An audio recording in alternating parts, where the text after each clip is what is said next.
Hello friends, સ્વાગત છે આપનું મારી સ્વાદિષ્ટ રસોઈના રસોડે। તો આજે આપણે બનાવીશું દાળ ઢોકળી। આ દાળ ઢોકળી આપણી રોજિંદી દાળ ઢોકળી કરતાં બિલકુલ અલગ છે। તો પૂરો વિડીયો જરૂરથી જોજો અને એકવાર જરૂરથી ટ્રાય કરશો। તો આ દાળ ઢોકળીનું નામ છે ડબકા દાળ ઢોકળી। અગાઉ મેં આ મારી ચેનલ ઉપર એક વિડીયો મૂકેલો છે, પરંતુ આ એનાથી ઘણી જ અલગ છે। તો બનાવવા માટેની રીત જોઈ લઈએ। તો અહીંયા મેં 3 થી 4 ચમચી તુવેરની દાળ લીધી છે। 4 વ્યક્તિ માટે બનાવવાની છે તો મેં 4 ચમચી લીધી છે। આપણે જે રોજિંદી દાળ બનાવીએ એના કરતાં આમાં ખૂબ ઓછી જોઈએ છે। અહીંયા આપણે 3 ચમચી તુવેરની દાળ અને 1 ચમચી ફૂતરા વગરની મગની દાળ પણ લઈ શકીએ। તો દાળની મેં સરસ રીતે ધોઈ અને ચડવા મૂકીશું। અહીંયા મારે ખાનાવાળું કુકર છે તો મેં એક ખાનામાં બટેટા પણ બાફવા મૂક્યા છે। તો દાળ અને બટેટા બંનેને સરસ રીતે ધોઈ અને આપણે બાફી લઈશું। ત્યારબાદ ઢોકળી બનાવવા માટે એક વાસણમાં મેં અહીંયા 3 ચમચી ચણાનો લોટ લીધો છે। સાથે સાથે બાઇન્ડિંગ માટે 1 ચમચી ઘઉંનો લોટ લેવાનો છે।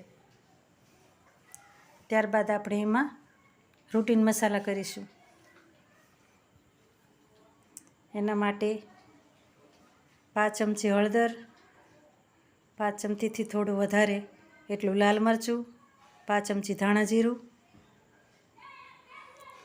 સ્વાદ પ્રમાણે મીઠું અને ચપટી સ્પાઇસી મસાલો ઉમેર્યો છે, જેને વિડીયો પણ મેં અગાઉ મૂકેલો છે। હવે એમાં 1 ચમચી મોણ નાખી અને રોટલીથી થોડો કઠણ એવો લોટ બાંધી લઈશું।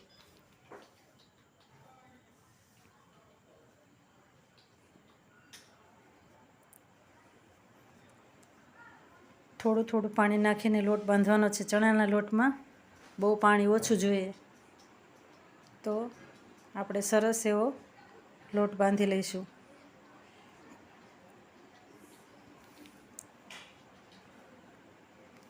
અગાઉથી આ બધી તૈયારી કરી હોય તો દાળ ઢોકળી બનતા બહુ વાર લાગતી નથી। તો આપણો લોટ બંધાઈને તૈયાર થઈ ગયો છે અને એક બાજુ ભીનું કપડું ઢાંકીને રહેવા દઈશું। ત્યારબાદ આપણે રોટલીનો લોટ બાંધી લઈશું।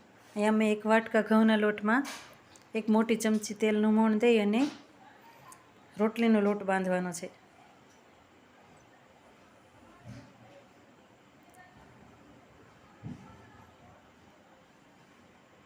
રોટલીનો લોટ આપણે ડબકા બનાવવા માટે ઉપયોગ કરવાનો છે। તો રોટલીનો લોટ તૈયાર થઈ ગયો છે, એને પણ આપણે રેસ્ટ માટે એક બાજુ મૂકી દઈશું। ત્યારબાદ કુકર થઈ ગયું છે તો દાળ પણ બફાઈ ગઈ છે અને બટેટા પણ।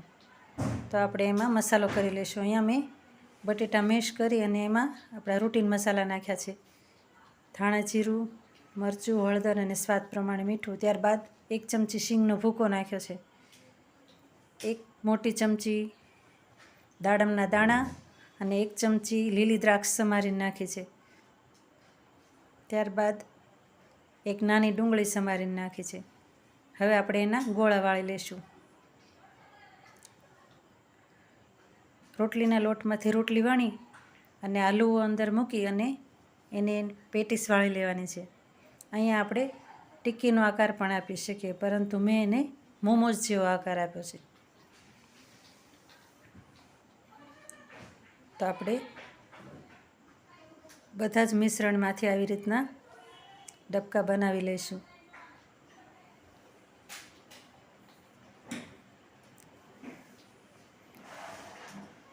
હવે મેં એક તપેલીમાં પાણી મૂકી, ઉપર ચાળણી મૂકી અને આ પેટીસને બાફી લીધી છે। આને આપણે ઉકળતી દાળમાં પણ બાફી શકીએ, પરંતુ આ રોટલીનું પડ હાવ પાતળું હોવાથી એ ભાંગી જાય અને મસાલો બધો બહાર નીકળી જાય। તો અહીંયા મેં એને વરાળથી બાફી લીધું છે। ત્યારબાદ આપણે જે મસાલાવાળો લોટ બાંધ્યો હતો એની રોટલી વણી અને નાના નાના ટુકડા કરી લઈશું. તો એટલા લોટમાંથી મારે 3 જેવી આ મસાલા રોટલી બની હતી.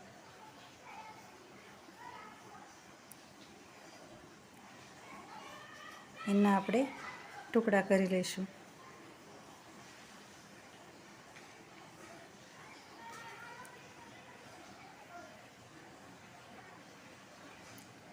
ટુકડા આપણને ગમે તેવા નાના મોટા કરી શકીએ. નાના કરીએ તો એ જલ્દીથી ચડી જાય. પાતળી રોટલી વણીને નાના કરીએ તો ટુકડા તૈયાર થઈ ગયા છે અને આ ડબકા પણ આપણા બફાઈ ગયા છે. તો હવે આપણે દાળ બનાવીશું. અહીંયા મેં એક પેનમાં 1 મોટી ચમચી તેલમાં ખડા મસાલા નાખ્યા છે, જેમાં 1 સૂકું મરચું, તમાલપત્ર, 2 થી 3 લવિંગ, 1 નાનો ટુકડો તજનો ઉમેર્યો છે. ત્યારબાદ એમાં આપણે લીલા મરચાં ઉમેરીશું. આ સમયે આપણે ટમેટું પણ ઉમેરી શકીએ. ત્યારબાદ થોડા મીઠા લીમડાના પાન ઉમેર્યા છે. હવે એમાં હળદર, મરચું અને થોડી હિંગ ઉમેરી અને આ બાફેલી દાળ એમાં ઉમેરી દઈશું.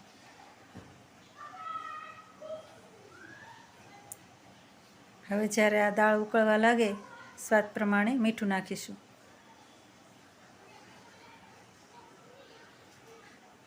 થોડો ગોળ નાખીશું. આ સમયે આપણે આમાં આંબલી પણ નાખી શકીએ. અત્યારે મેં લીંબુનો રસ નાખ્યો છે. ત્યારબાદ ઉકળવા લાગે ત્યારે આ ટુકડા એમાં ઉમેરવાના છે. દાળ ઉકળે પછી જ ઉમેરવાના છે, નહીંતર એ ચોંટી જાય. ત્યારબાદ આપણે તૈયાર કરેલી જે પેટીસ છે એ ઉમેરીશું. એ ચડેલી જ છે અને અંદર મસાલો પણ મસાલેદાર છે, તો એને ઝાઝી વાર રાખવાની જરૂર નથી. ફક્ત પહેલાં મસાલાના ટુકડા જે રોટલી બનાવી એના ચડી જાય એટલી વાર દાળને ઉકાળવાની છે. તો આપણી દાળ ઢોકળી ઉકળવા લાગી છે. એને આપણે થોડોક ટુકડો લઈને ચેક કરી જોવાનું. અગાઉથી મેં સિંગદાણા પલાળી રાખ્યા હતા, જે ઉમેરીશું.